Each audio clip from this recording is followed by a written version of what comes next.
सखी सहेली।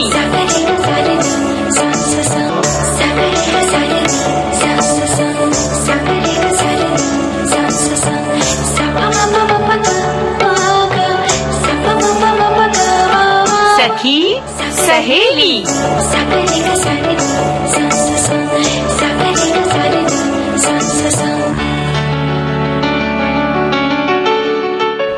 सभी सखियों सहेलियों और सखाओं को रेडियो सखी ममता सिंह का नमस्कार। आरती, आपको भी हमारा नमस्कार।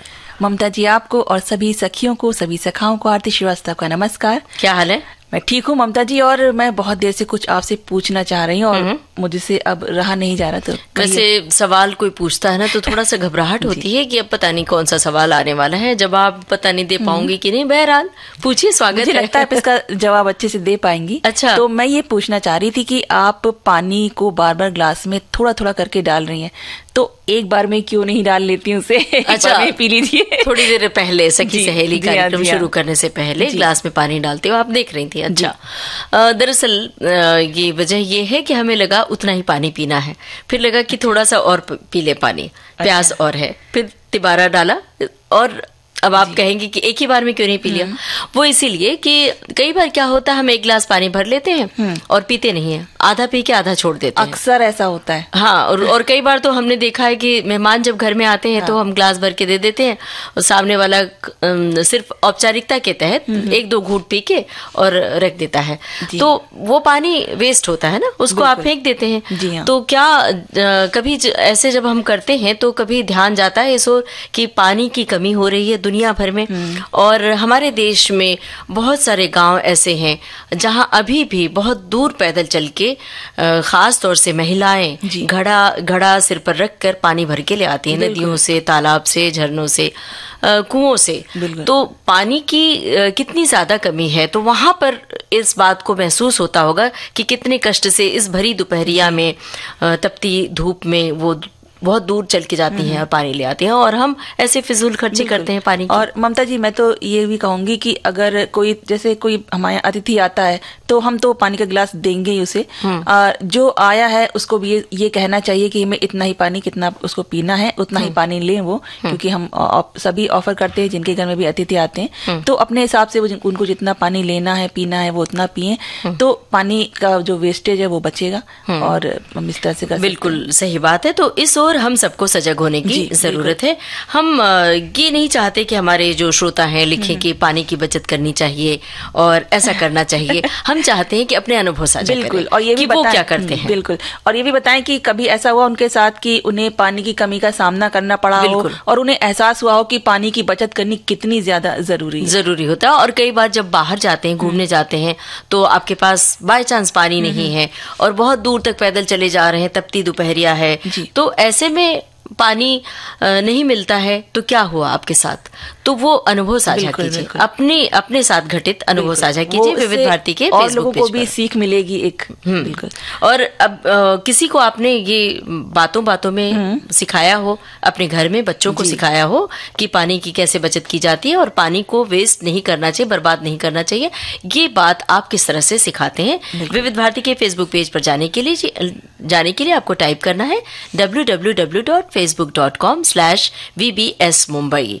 तो अब ये तो एक विषय है, बचत बूंद बूंद की। जी हाँ, और हम एक और विषय लेके आए हैं जो साड़ियों की दुनिया के अंतर्गत हम लेके आए हैं आज बंगाली तांत की साड़ी। साड़ी पहनना भला किसी नहीं अच्छा लगता, हर महिला किसी खास प्रयोजन पे, आयोजन में कहीं जाती है। वैसे भी त्योहारों का बिल्कुल माहौल बना हुआ है, पूरा जो वातावरण है वो ऐसा हो रखा है, तो जरूरी है सबको हम बताएं, बात करें साड़ियों की।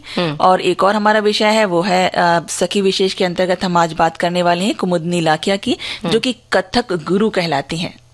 तो श्रोता तैयार हैं टिप्पणी भेजने के लिए और हम तैयार हैं गाना सुनने के लिए।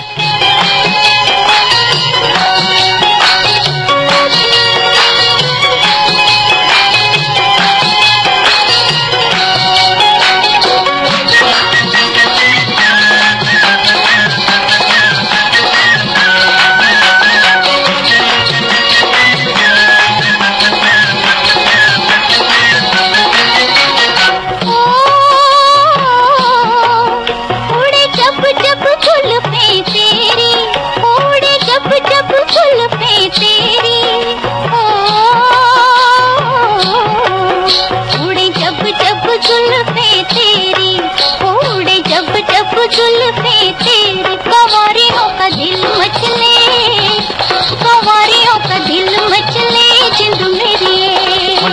ऐसे चिकने चेहरे हो, जब ऐसे चिकने चेहरे तो कैसे न नजर फिसले, तो कैसे न नजर फिसले जिंद मेरी ये।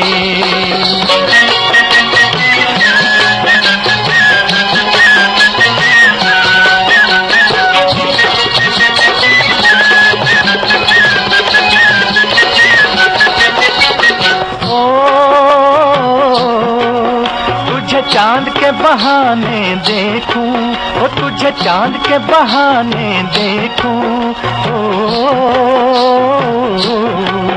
तुझे चांद के बहाने देखूं, ओ तुझे चांद के बहाने देखूं। तू छत पर आजा गोरिये, तू छत पर आजा गोरिये जिंद मेरी ये। अभी छेड़ेंगे गली के सब लड़के, ओ अभी छेड़ेंगे गली के सब लड़के, कि चांद मेरी छिप जाने दे, कि चांद मेरी छिप जाने दे जिंद मेरी ये।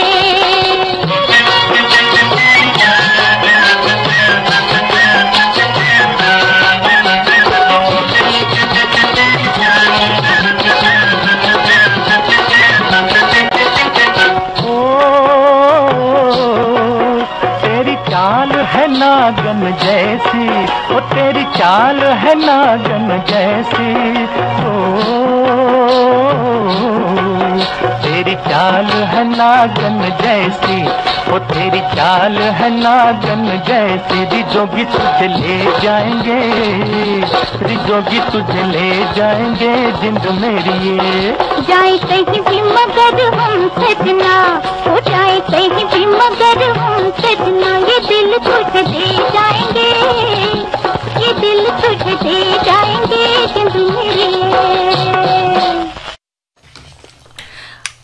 तो और आरती जी कुछ कह रही थी और टिप्पणियां ढूंढ रही हैं कि हमारे श्रोता ने क्या क्या लिखा है। देखिए बहुत सारी टिप्पणी आ चुकी है और हमारे श्रोताओं ने बचत के बारे में, पानी की बचत के बारे में भी लिख डाला है और बंगाली साड़ी के बारे में भी लिख डाला है, तांत वाली साड़ी के बारे में। हम तो ये कहना चाहते हैं कि बताएं श्रोता, खास तौर से सखियां बताएं कि उनके पास कितनी तरह की साड़ियां हैं और वो जब कहीं किसी खास मौके पर जाती हैं तो कौन सी साड़ी पहनना पसंद करती हैं, जब कहीं घूमने जाती हैं सैर सपाटे के लिए तब भी वहाँ से कौन सी वाली साड़ी खरीद कर ले आती हैं। हम तो आज तांत की साड़ी के बारे में बताएंगे ही।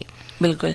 और आज हम बात कर रहे हैं कि आज बहुत से दिवस भी हैं, तो आज उनमें से दिवस है कठपुतली दिवस है आज, तो और उसके बारे में भी बात करेंगे कि देखिए कठपुतली की जो कला होती है ना, वो इतनी जो अभी कितने पुराने समय से चली आ रही है, लेकिन देखिए आज भी उसमें वैसा ही जो उसमें लुभाने की जो कला है वो आज भी वैसी की वैसी है आज के दिन में भी। तो बहुत मतलब बच्चे तो क्या बड़ों को भी पसंद आता है कठपुतली, जहाँ पे भी कठपुतली का नृत्य दिखाते हैं या कला दिखाते हैं तो बहुत अच्छा लगता है। देखो तो बस ऐसा लगता है बस देखते चले जाओ। अरे वो तो बचपन में बड़ा अच्छा लगता था, कठपुतली नाच देखने के लिए कितनी कितनी दूर तक हम लोग जाया करते थे कि कठपुतली नृत्य दिखाया जाना है और स्कूल में भी तो सिखाया जाता था। बिल्कुल बनाना कठपुतली बन के जाना और वो प्रस्तुति करना मंच पर बहुत अच्छा लगता था।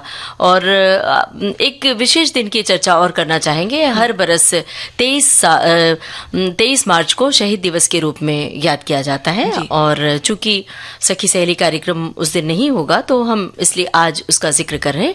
इस दिन साल 1931 को 3 बहादुर स्वतंत्रता सेनानियों भगत सिंह, राजगुरु और सुखदेव को अंग्रेजों ने फांसी दे दी थी। 23 साल की छोटी सी उम्र में जिंदगी जीने की बजाय देश हित के बारे में वे सोचते रहे और हंसते हंसते बिना किसी शिकन के अपने जीवन को देश पर बलिदान कर दिया उन्होंने। बिल्कुल। और ऐसे ही अपने जो भी हमारे क्रांतिकारी थे उनको हम श्रद्धांजलि अर्पित करते हैं। और साथ ही आज है विश्व कविता दिवस भी है ममता जी, और उस कविता दिवस के बारे में हमें एक श्रोता ने लिखा है जो कहते हैं कि हर साल 21 मार्च को विश्व कविता दिवस मनाया जाता है जो कविता के महत्व को सम्मान देने का एक महत्वपूर्ण अवसर है। कविताएं हमारी भावनाओं के सबसे करीब होती हैं। जो विचार या एहसास हम लंबे लेखों में नहीं कह पाते वो एक कविता की पंक्ति में समा जाते हैं। इतिहास इस बात का साक्षी है कि कविताओं ने न केवल सत्ता को चुनौती दी है बल्कि दिलों को भी गहराई से प्रभावित किया है। आज भले ही हम तकनीक और इंटरनेट के युग में जी रहे हों, लेकिन एक सुंदर कविता आज भी हमारी आत्मा को छूने की ताकत रखती है। और हमारी एक सखी ने लिखा है कि कविता वास्तव में उन भावनाओं और विचारों को व्यक्त करने का एक सशक्त माध्यम है जिन्हें दूसरों के साथ साझा करना मुश्किल होता है। ऐसा लगता है कविताएं एक विश्वसनीय, विश्वास पात्र, एक सुरक्षित स्थान है जहां आप अपनी आत्मा को व्यक्त कर सकते हैं।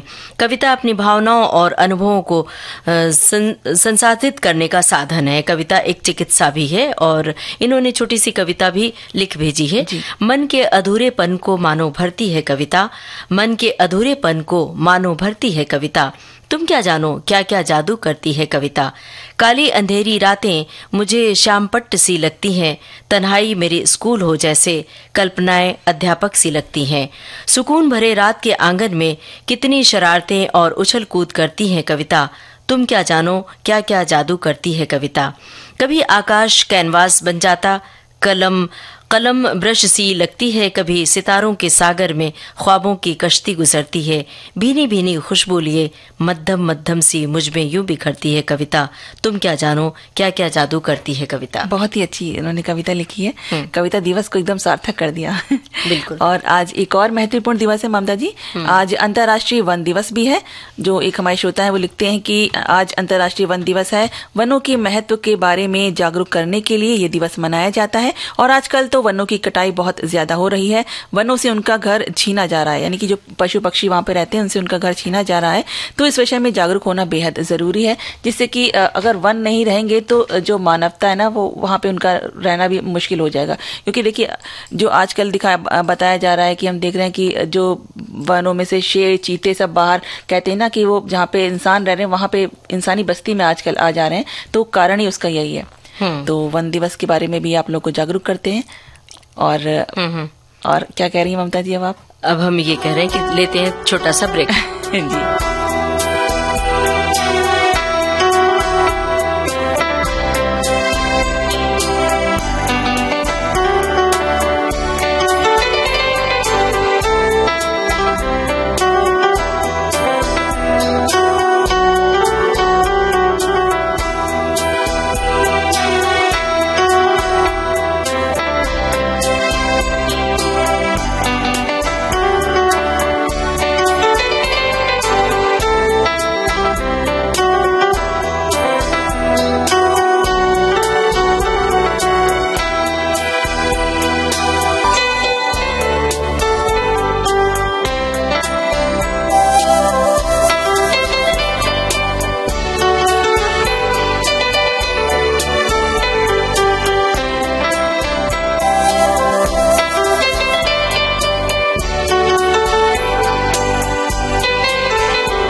तो ममता जी आज इतने सारे अंतर्राष्ट्रीय दिवस, विश्व दिवस हैं, तो उनमें से आज विश्व नवरोज दिवस भी है।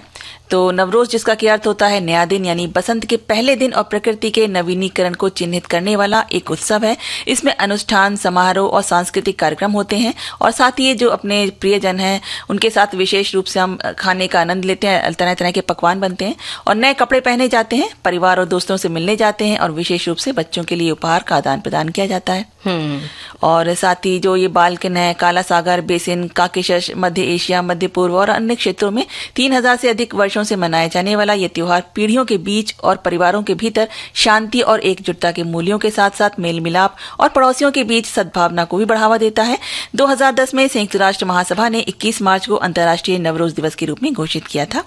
और आज एक महत्वपूर्ण दिवस और है, वो है विश्व डाउन सिंड्रोम दिवस, जिसमें कि एक आनुवांशिक समस्या है ये, जिसमें बच्चे का शारीरिक और मानसिक विकास बहुत देर से होता है। इसमें बच्चे अपने 21वें गुणसूत्र की एक्स्ट्रा कॉपी के साथ पैदा होते हैं, इसलिए इस बीमारी को ट्राइसोमी 21 के नाम से भी जाना जाता है। वर्ष 2011 में संयुक्त राष्ट्र महासभा ने सर्वसम्मति से विश्व डाउन सिंड्रोम दिवस प्रतिवर्ष मनाने के पक्ष में एक प्रस्ताव पारित किया था और 21 मार्च 2012 को विश्व डाउन सिंड्रोम दिवस के रूप में घोषित किया गया, जो तब से आज तक जारी है। इसका लक्ष्य लोगों को डाउन सिंड्रोम से पीड़ित लोगों के बेहतर ढंग से समझने और उनका सहयोग करने में मदद करना होता है। और साल 2025 में विश्व डाउन सिंड्रोम दिवस की थीम रखी गई है, हमारे सहायता तंत्र में सुधार करें। ये है इसकी थीम और इसका मकसद है डाउन सिंड्रोम से पीड़ित लोगों को और उनके परिवारों को मदद ज्यादा से ज्यादा पहुंचाई जा सके। और आरती, अब जरा देखिए, पानी की बचत की बात हमने कही और हमारे श्रोताओं ने बहुत सारी टिप्पणियां साझा करना शुरू कर दी हैं और हमने कहा था कि आप अपने अनुभव भी साझा कीजिए। अब देखते हैं क्या लिखा है। हमारी एक सखी है जिन्होंने लिखा है, जल की एक बूंद हमारे लिए कितनी महत्वपूर्ण है ये हम सभी अच्छी तरह से जानते हैं, फिर भी घरों में पानी को बचाने के बारे में विचार नहीं करते। सबसे पहले तो अपने घरों के नलों को दुरुस्त करवाएं जिससे पानी टपकना बंद हो। किचन में पानी के लिए मशीन लगवाते हैं, उसका जो बेकार जो पानी होता है पाइपलाइन से निकलता है उसको बाल्टी में स्टोर करके पौधों में डाल सकते हैं और पोछा लगाने के काम कर सकते हैं, फ्लश में डाल सकते हैं। किचन के कई बर्तनों में पानी स्टोर कर सकते हैं, उसे अगले दिन बाहर धोने के लिए फेंक देते हैं, तो ऐसा ना करें। वो अपने आप पौधों में डालें और पानी इतना ही वापस ताज़ा नल से भरें जितना आपको ज़रूरत हो, और किसी को भी पानी दे तो आधा ग्लास ही भरें, ज़रूरत पर दें। और एक श्रोता ने लिखा है कि बचत बूंद बूंद की। जी हाँ, कुछ लोगों को छोड़ दिया जाए तो शेष लोग बचत तो बूंद बूंद ही करते हैं, फिर चाहे वो जल रूपी पानी हो या फिर धन जन मन।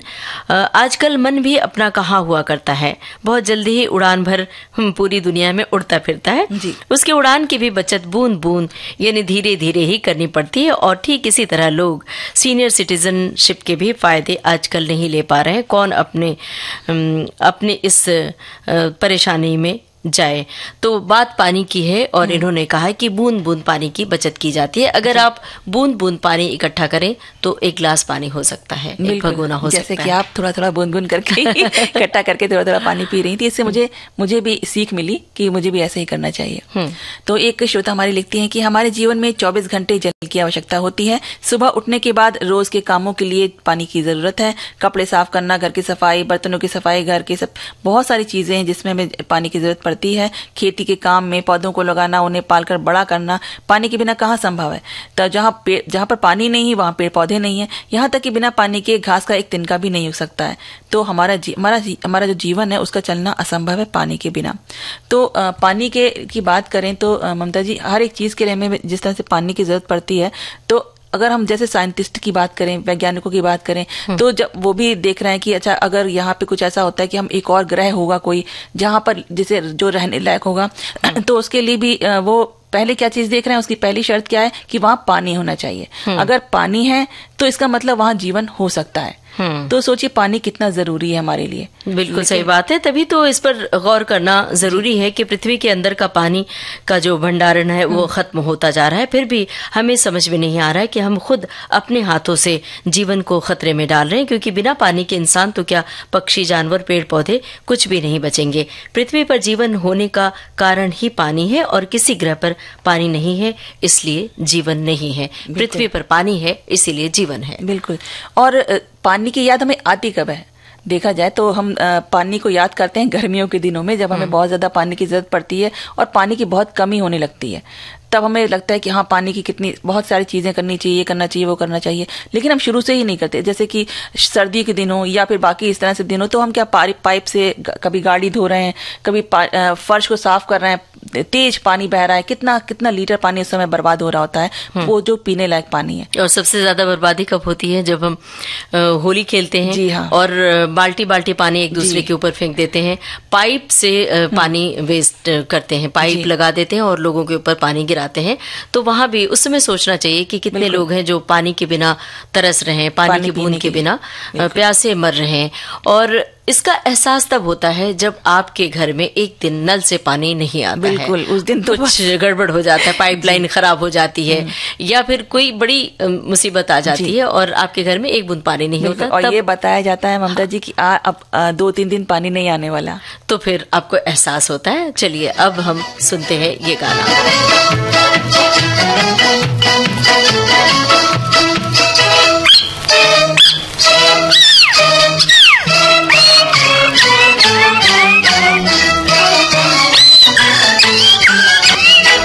जहाँ मैं जाती हूँ वहीं चले आते हो, चोरी चोरी मेरे दिल में समाते हो। ये तो बताओ कि तुम मेरे कौन हो। जहाँ मैं जाती हूँ वहीं चले आते हो, चोरी चोरी मेरे दिल में समाते हो। ये तो बताओ कि तुम मेरे कौन हो। दिल की दिल से लगन की ये बात है, प्यार की राह रस्म की ये बात है। मुझसे न पूछो कि तुम मेरे कौन हो।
क्या बुरा किया है,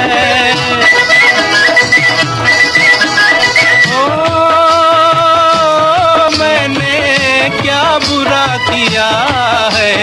दिल देकर ही दिल ले लिया है, दिल देकर ही दिल ले लिया है। किस बड़े ज्ञानी ध्यानी को बुलाओ, अभी अभी यहाँ फैसला कराओ। मुझसे न पूछो कि तुम मेरे कौन हो।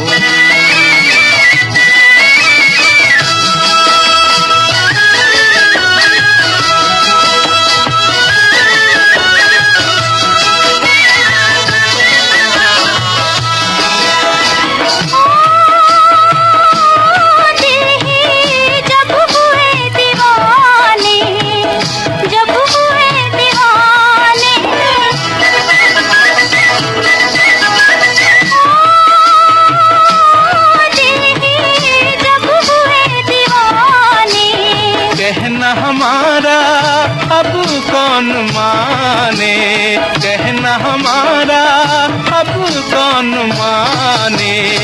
जहाँ मैं जाती हूँ वहीं चले आते हो, चोरी चोरी मेरे दिल में समाते हो। ये तो बताओ कि तुम मेरे कौन हो। मुझसे न पूछो कि तुम मेरे कौन हो। ये तो बताओ कि तुम। ममता जी, इतना सुंदर इतना प्यारा गाना सुनने के बाद अब हम बात करते हैं पानी की। हम बात कर रहे थे तो पानी से जुड़ी ही बात है, विश्व ग्लेशियर दिवस भी है आज। तो ग्लेशियर जो कि जलवायु को नियंत्रित करने में हमारी मदद करते हैं, जैव विविधता को बढ़ावा देते हैं और ग्लेशियरों से पीने का पानी मिलता है। फिर भी ये जमे हुए विशालकाय जो पहाड़ हैं वो खतरे में हैं। वैश्विक तापमान में वृद्धि के कारण ग्लेशियर खतरनाक दर से पीछे हट रहे हैं, जिससे पानी की कमी हो रही है, समुद्र का जलस्तर बढ़ रहा है और बाढ़ या भूस्खलन जैसी प्राकृतिक आपदाओं की संभावना भी बढ़ रही है। और यही वजह है कि संयुक्त राष्ट्र ने अपने प्रस्ताव में 21 मार्च को पहला, यानी कि आज जो है वो पहला विश्व ग्लेशियर दिवस घोषित किया है और वर्ष 2025 को अंतर्राष्ट्रीय ग्लेशियर वर्ष घोषित किया है, जो हम सभी को आने वाली पीढ़ियों के लिए पृथ्वी पर जीवन को बनाए रखने में ग्लेशियर्स की महत्वपूर्ण भूमिका को संरक्षित करने के लिए काम करने के लिए प्रोत्साहित करता है। और आज बहुत सारे दिवस पर हम चर्चा कर रहे हैं। आज एक खास दिवस और है, वो है विश्व मौसम दिवस। अरे वाह। तो विश्व मौसम दिवस तो ऐसे जहन में आता है सुहाना हो जाता है, सुहाना हो जाए मौसम तो अच्छा है, लेकिन साल भर सुहाना मौसम कैसे हो सकता है? तो अब तो बहुत भीषण गर्मी वाला मौसम आ चुका है और आगे जो मई जून का महीना होगा तो इसमें तो तपती दोपहरिया में हम सांस लेंगे। बहरहाल 23 मार्च 1950 को अंतर्राष्ट्रीय मौसम विज्ञान संगठन विश्व मौसम विज्ञान संगठन बन गया और 1951 में ये मौसम विज्ञान, परिचालन, जल विज्ञान और संबंधित भूभौतिकीय विज्ञान के लिए संयुक्त राष्ट्र की विशेष एजेंसी बन गई।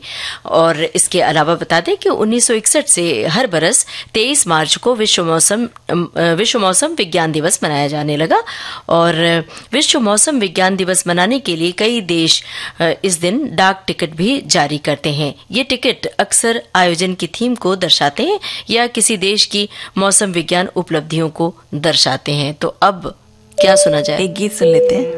फूलों के रंग से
आखिर कोई कहाँ तक तन्हाइयों से खेले, दिन हो गए हैं जालिम, रातें हैं कातिलाना, रातें हैं कातिलाना, मौसम है आशिकाना।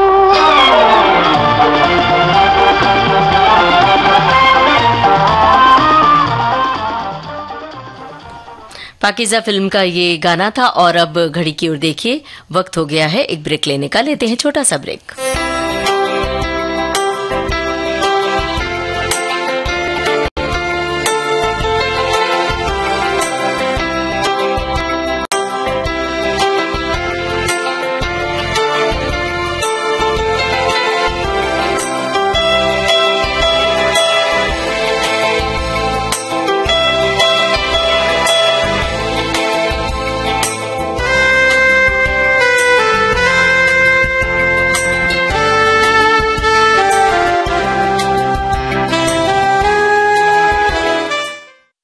अजनबी कौन हो तुम? आज के मेहमान कार्यक्रम में यादें निदा फाजली की। तू इस तरह से मेरी जिंदगी में शामिल है।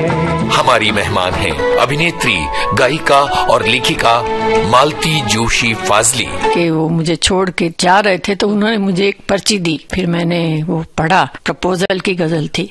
मुमकिन है सफर हो आसान, अब साथ भी चल कर देखे। वो आपको बताएंगी अपनी जीवन यात्रा के बारे में। तुम्हारी पलकों की चिलमनों में ये क्या छुपा है सितारे जैसा। 26 मार्च शाम 4 बजे सिर्फ विविध भारती पर। विविध भारती से ये है कार्यक्रम सखी सहेली। और आरती, आप कहाँ खोई हुई हैं? मैं बस एक बात सोच रही थी जब मैं गीत सुन रही थी, और तब से मैं यही सोच रही हूँ कि नृत्य जो होता है ना, वो इतना पूरी तो बॉडी की एक्सरसाइज हो जाती है उससे। पाकीज़ा फिल्म का गाना जब सुन रही थी, जी हाँ, पाकीज़ा का, उसमें जब गीत सुन रहे थे तो ममता जी आपने भी नोटिस किया होगा, जो घुंघरूओं की जो धुन थी कि ना, कितनी प्यारी लग रही थी ना, कितने अच्छे उसकी धुन को सुन के बहुत ही लग रहा था। सिर्फ यही गीत नहीं, हम जब कोई भी नृत्य गीत सुनते हैं तो थिरकने लगते हैं हमारे पाँव, और मन भी थिरकने लगता है। और नृत्य केवल हमें मन को अच्छा लगता है ऐसा नहीं, खुशी देता है, बल्कि नृत्य एक तरह का एक्सरसाइज का भी काम करता है। जो लोग अक्सर देखिए, जो लोग डांस के फील्ड में हैं, उनकी बनावट, शारीरिक ढांचा कितना अच्छा लगता है, उनका फिगर बड़ा अच्छा लगता है, और कितने फिटफाट नजर आते हैं वो। बिल्कुल, और ऐसा लगता है जमा बने रहते हैं। तो नृत्य जीवन में बहुत जरूरी है, थोड़ा बहुत नृत्य कर लेना चाहिए। और आजकल तो म्यूजिक लगा के डांस करने का बड़ा ही फैशन है, हर मौके पर डांस किया जाता है, और हर तरह के डांस किए जाते हैं। और ऐसा नहीं कि बहुत अच्छे से सीखा हुआ है तो भी लोग थिरक लेते हैं, लेकिन हाँ, जो बाकायदा तालीम लेकर नृत्य करते हैं उनकी बात निराली होती है, और वो विशेष हो जाते हैं हम सबके लिए। तो आज ऐसी ही एक विशेष नाम है जिनके बारे में हम अपने श्रोताओं को बताना चाहते हैं। वो नाम है कुमुदनी लाखिया। आप हैं कथक नृत्यांगना। कुमुदनी लाखिया के बारे में हम थोड़ी जानकारी अपने श्रोताओं तक पहुंचा रहे हैं, और हमारे श्रोताओं को भी बहुत सारी जानकारी है जो हमारे विविध भारती के फेसबुक पेज पर लिख रहे हैं। तो बता दें कि कुमुदनी लाखिया और कथक, ऐसा लगता है ये दो नहीं बल्कि एक ही हैं। 70 साल से ज्यादा के नृत्य करियर में कुमुदनी लाखिया का नाम आज कथक का पर्याय बन चुका है। कुमुदनी, जो कि एक भारतीय कथक नृत्यांगना और कोरियोग्राफर हैं, अहमदाबाद गुजरात में रहती हैं। इनका जन्म 17 मई 1930 को हुआ था। प्रतिभावान और लगातार सीखते रहने की इच्छा शक्ति वाली कुमुदनी लाखिया ने बीकानेर घराने के सोहन लाल जी से 7 साल की छोटी सी उम्र से ही कथक की शिक्षा लेनी शुरू कर दी थी। उनकी माँ लीला भी एक शास्त्रीय गायिका थी। आप ध्यान दीजिए आरती कि 7 साल की छोटी सी उम्र में उन्होंने कथक की तालीम लेनी शुरू कर दी थी। 7 साल की उम्र में तो बच्चे सिर्फ खेलते हैं, इधर उधर मौज मस्ती करते हैं, कहीं कुर्सी पर चढ़ते हैं, टेबल पर चढ़ते हैं, मौज मस्ती में इतने उनके पीछे इतनी रोक टोक होती है। उस समय से इन्होंने तालीम लेनी शुरू कर दी। तभी इसीलिए वो गुरु कहलाती हैं, इसीलिए वो गुरु भी बन पाए। तो कुछ अगर पाना है तो अपने आप को उस हिसाब से रखना भी होता है। तो बनारस घराने के आशिक हुसैन और जयपुर स्कूल के सुंदर प्रसाद जी से कठोर प्रशिक्षण लेने के साथ उनकी कला की यात्रा आगे बढ़ी।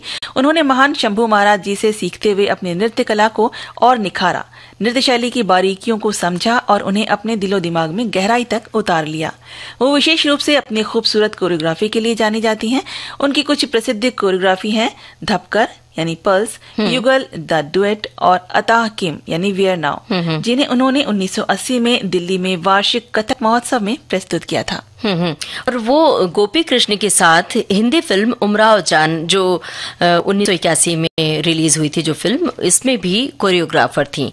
कुमुदनी लाखिया को कथक की महानतम कलाकार माना जाता है और उनकी अद्वितीय तकनीकी कुशलता, कलात्मक गहराई और नवाचार के निरंतर खोज ने उन्हें भारतीय नृत्य के इतिहास में एक स्थायी जगह दिला दी। एक प्रतिष्ठित करियर के बाद उन्होंने 1967 में अहमदाबाद में कदम्ब नृत्य केंद्र की स्थापना भी की।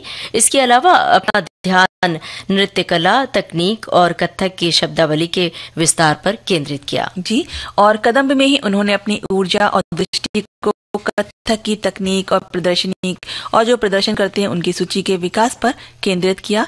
छात्रों के एक छोटे से समूह के साथ शुरुआत करते हुए उन्होंने उन्हें कठोर दिनचर्या में प्रशिक्षित किया।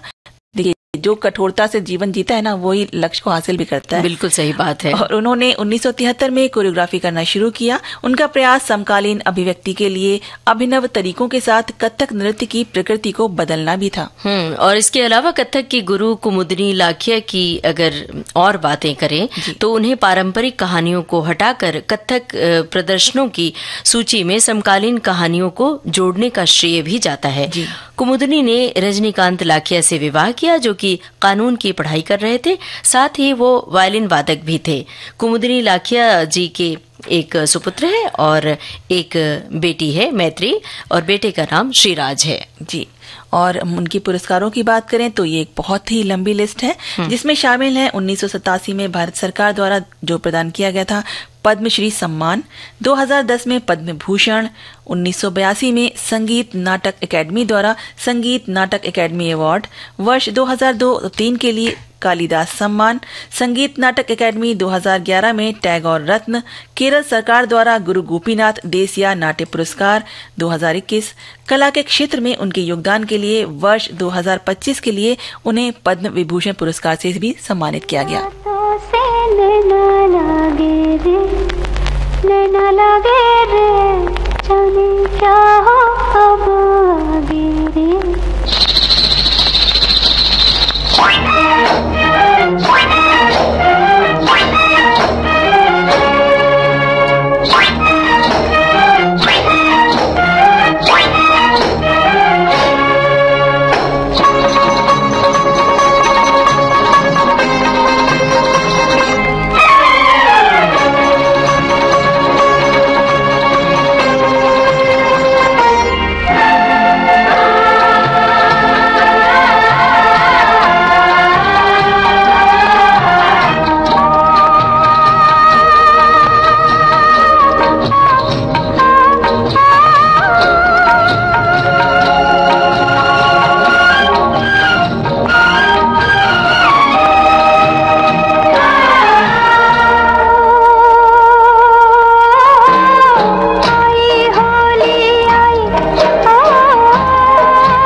अब हम बात करते हैं अपने श्रोताओं की जिन्होंने लिखकर भेजा है।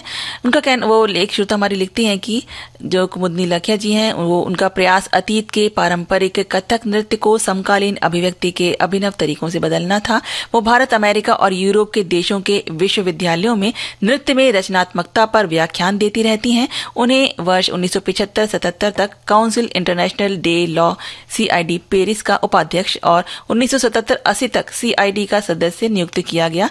वो केंद्रीय संगीत नाटक अकादमी नई दिल्ली के कार्यकारी बोर्ड के सदस्य और गुजरात राज्य संगीत नाटक अकादमी की अध्यक्ष थी। वो कला क्षेत्र फाउंडेशन चेन्नई की कार्यकारी समिति की सदस्य हैं। उन्हें पद्म भूषण सहित कई प्रतिष्ठित पुरस्कारों से सम्मानित भी किया गया है। और साथ ही एक श्रोता है जो हमारी लिखती हैं कि पद्म भूषण श्रीमती कुमुदनी लाखिया कथक की जो जीवित विभूतियों में से एक हैं, जो अपनी अद्वितीय तकनीकी विशेषज्ञता और अपार कलात्मकता के लिए जानी जाती हैं। सीखने, खोज करने, सिखाने और सृजन के लिए समर्पित जीवन ने उन्हें नृत्य के इतिहास में एक उल्लेखनीय स्थान दिलाया है। 70 साल से ज्यादा समय तक नृत्य में अपना करियर बनाने वाली कुमुदनी लाखिया का नाम आज कथक का पर्याय बन चुका है। एकल नर्तकी के रूप में एक प्रतिष्ठित पेशे के बाद कुमुदनी लाखिया ने वर्ष 1966 में अहमदाबाद, भारत में कादम्ब नृत्य केंद्र की स्थापना की थी। बिल्कुल। और एक श्रोता ने लिखा है कि उन्होंने कई नृत्य नाटकों का निर्माण किया, जिनमें कुमार संभव, ध्रुव स्वामिनी और पंचतंत्र भी शामिल है। उन्होंने अपने नृत्य के माध्यम से सामाजिक मुद्दों को भी उठाया और बहुत सारे पुरस्कार मिले, जिसका जिक्र हम कर चुके हैं। तो अब उन्हीं के लिए ये गाना सुनते हैं फिल्म उमराव जान से। जी।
जोड़ने के लिए रेशम भी इसमें मिलाया जाता है। तांत साड़ी में पारंपरिक हथकरघा तकनीक प्रयोग किया जाता है और एक महीन नाजुक बुनावट होती है जो मिलकर बड़ी खूबसूरत बन जाती है। जी, और तांत साड़ी बनाने में पहले सूती धागे धोए जाते हैं, फिर अलग अलग रंगों में रंगे जाते हैं।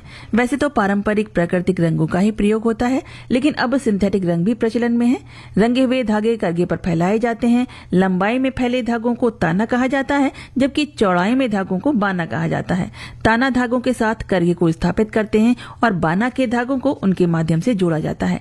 जटिल डिजाइन करगे पर जैकवर्ड या डोबीट अटैचमेंट का उपयोग करके बनाए जाते हैं।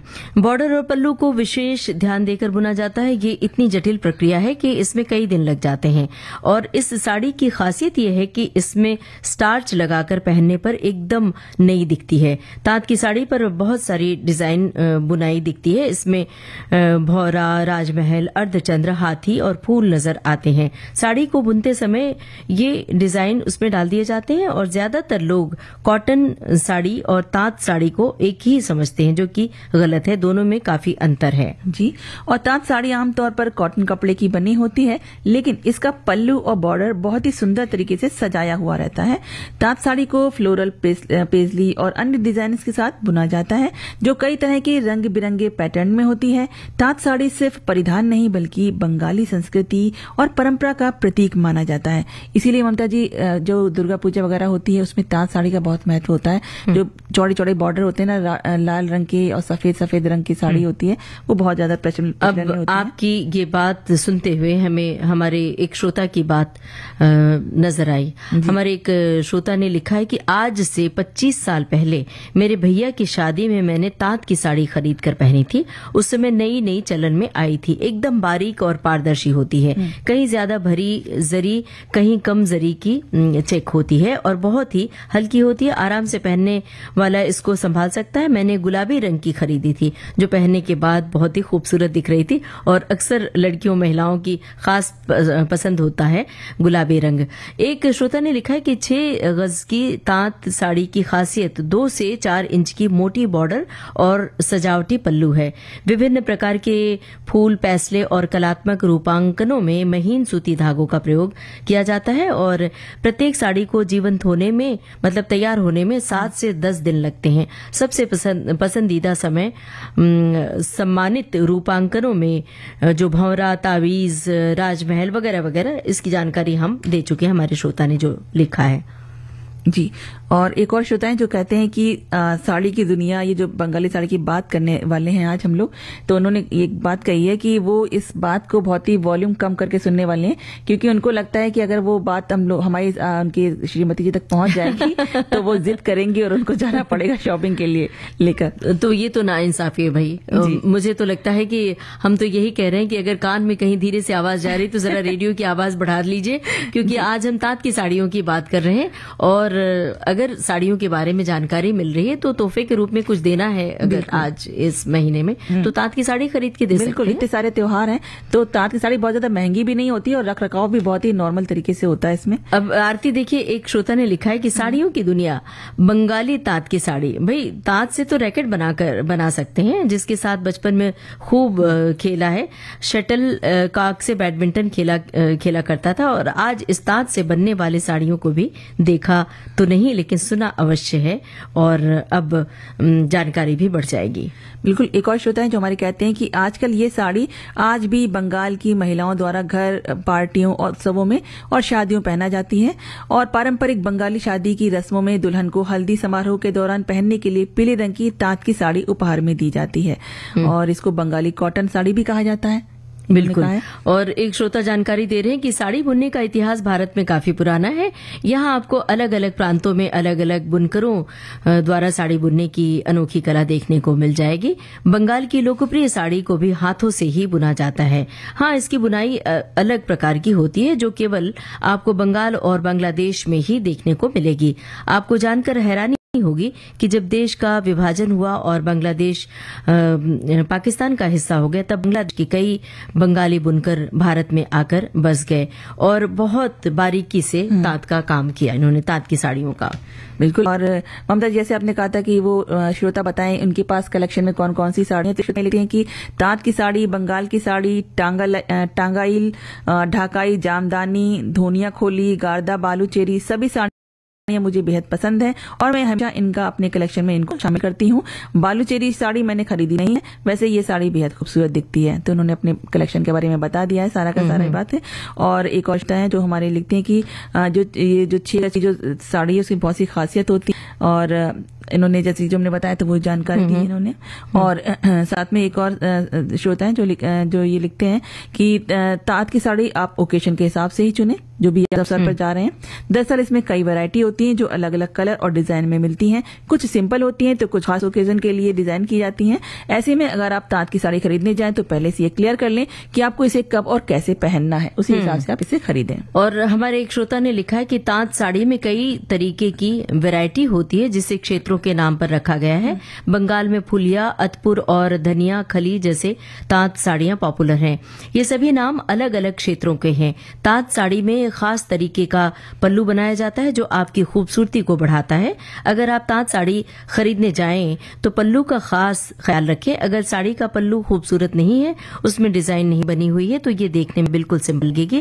तांत की साड़ी की खूबसूरती ही उसके पल्लू और पर आधारित होते, तो ऐसे में खरीदते वक्त ध्यान रखें और हम ध्यान रखें गीत कि का। अब सुनवा दे ये गाना।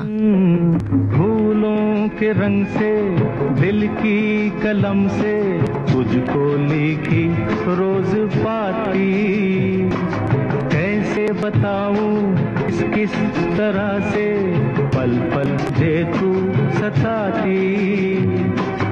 तेरे ही सपने लेकर के सोया, तेरी ही यादों में जागा, तेरे ख्यालों में उलझा रहा यूं जैसे कि माला में धागा।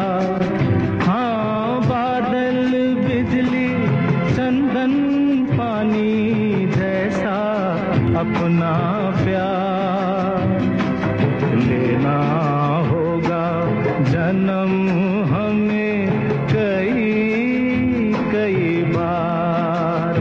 हाँ, इतना मधुर तेरा मेरा प्यार लेना होगा जन्म हमें कई कई बार।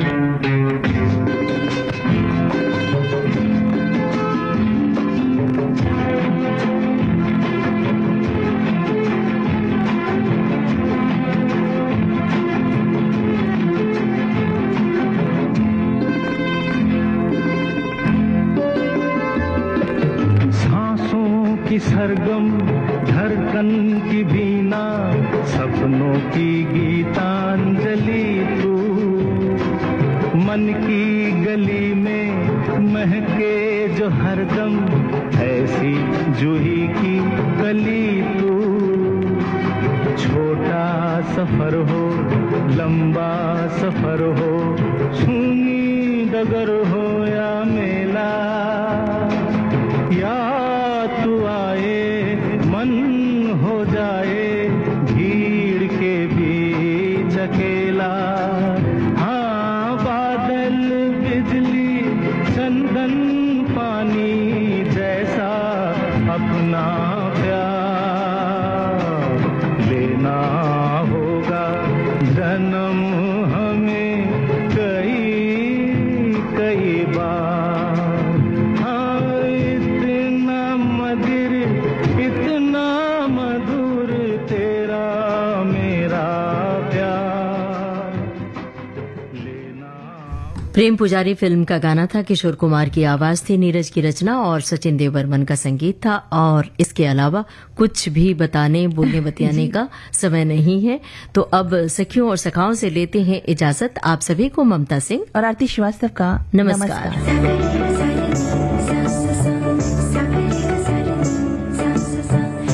सखी सहेली कार्यक्रम की प्रोड्यूसर अनुश्री पाठक। सखी सहेली।